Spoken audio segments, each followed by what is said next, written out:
ইস! যদি এর আগেই আমি মারা যেতাম, আর যদি হয়ে যেতাম বহু আগেই বিস্মিত কোনো জিনিস। আপনি এটা কি করেছেন?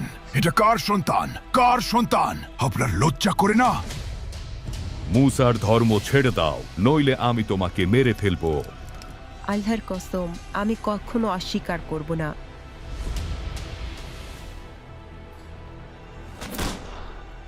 হে আমার রব! হে ইব্রাহিম, আপনি কোথায় যাচ্ছেন আমাদের এই জনশূন্য উপত্যকায় রেখে? প্রিয় আব্বা, ওরা কিভাবে আপনাকে এভাবে কষ্ট দিল? ওটার উপরে ওটা কি আয়েশা? এই সময়ে তার সঙ্গে আছে সাফওয়ান। তাহলে কি এর পেছনে আরো কিছু আছে? মা, দেখো মানুষ আমার বিরুদ্ধে কি বলছে, আর তুমি এটা আমার কাছ থেকে লুকিয়ে রেখেছিলে। আপনি যদি প্রস্তুত থাকেন, আমরা এখন ইতিহাসের গভীরে যাত্রা শুরু করছি। পৃথিবীতে এই প্রথমবারের মতো আমরা শুরু করছি আর্টিফিশিয়াল ইন্টেলিজেন্সের সাহায্যে তৈরি ৮ পর্বের এক বিশেষ সিরিজ, যেখানে বলা হবে উম্মুল মুমিনিনদের জীবনী খাদিজা রাদিয়াল্লাহু তাআলা আনহা। মানবজাতির মহানায়কের নিকট যখন নবুয়তের বার্তা পৌঁছালো, কেউই তার উপর ঈমান আনেননি, বরং উপহাস করেছিল। সে পাগল হয়ে গেছে, কে তাকে বিশ্বাস করবে? আমি আপনাকে বিশ্বাস করি।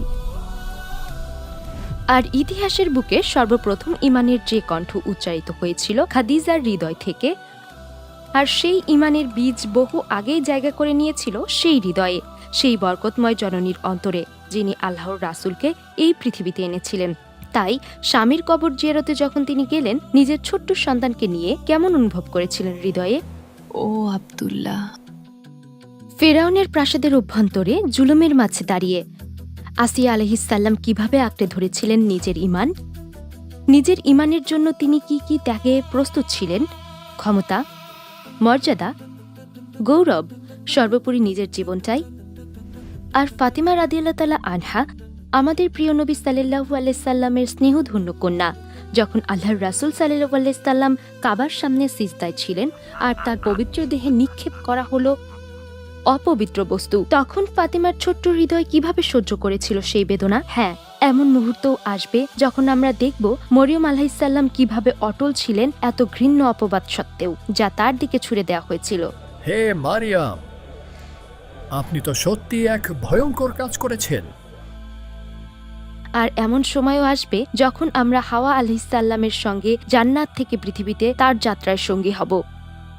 আমরা দেখব হাজেরা আলাইহিসসালামকে মরুভূমির বুকে একাকী এক শিশু কোলে নিয়ে পানির খোঁজে শূন্য প্রান্তরের মাঝখানে এদিক ওদিক ছুটতে, আর শেষ শক্তিটুকু পর্যন্ত দিয়ে আঁকড়ে ধরেছেন ভরসা, অসহায়ত্ব, ভয়, নিঃসঙ্গতা।